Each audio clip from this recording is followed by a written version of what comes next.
A mass shooting in British Columbia, Canada has left a small town in complete shock. Police say the shooter killed at least 9 people at a school and in a home about 400 miles west of Edmonton. More than 24 others were hurt. The alleged shooter was also found dead. Let's go to CBS News correspondent Shanelle Kaul. Shanelle, what do we know about the suspect?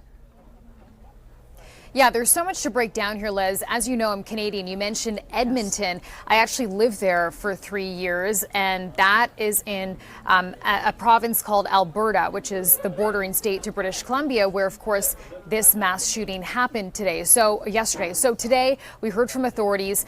They said that they got the call at Timber Ridge Secondary School at about 1:20 in the afternoon. They said that right after they got that call, they activated and they were able to get there on the scene in about 2 minutes. So, Liz, they say when they got there was active gunfire. Those officers, Liz, they went inside, and then within minutes, they say they found the shooter dead with a self-inflicted gunshot wound. They also say that 1 teacher and 5 students between the ages of 12 and 13 years old were also found to be shot dead in that shooting. And they also say that before the suspect actually got to the school, Liz, they believe that the suspect killed their mother and brother at the family's home. Listen. So the suspect is identified as an 18-year-old female by the name of Jessie. We have a history of police attendance at the family residence. Some of those calls were related to mental health issues. I'm not trying to be too circumspect, but police have attended that residence in the past, approximately a couple of years ago, where firearms were seized under the criminal code.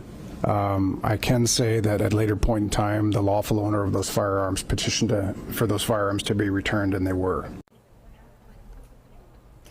So as you heard there was some discussion about the suspect's mental health issues leading up to this shooting at the family home and at the school yesterday. But at this point, authorities have not pointed to any possible or potential motive in this case. Obviously, it is still early stages in the investigation, just 24 hours after that shooting unfolded.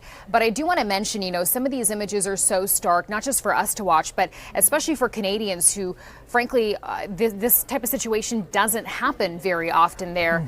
In fact, this is now the deadliest school shooting in Canadian history in some 35 years. The last one happened in 1989.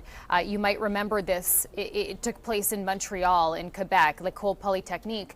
And after that happened, we saw really aggressive gun control laws put in place in Canada. And that's why many people believe we don't see these types of things very often. So when you look at that image of those students leaving school with their hands up in the air, yes. There's a helicopter circling, there are police in front of that school. It can be really shocking for a lot of people, not just in that community, but really across the country. Yes, it's a horrifying story. Shanelle Kaul, thank you so much for that report and that update.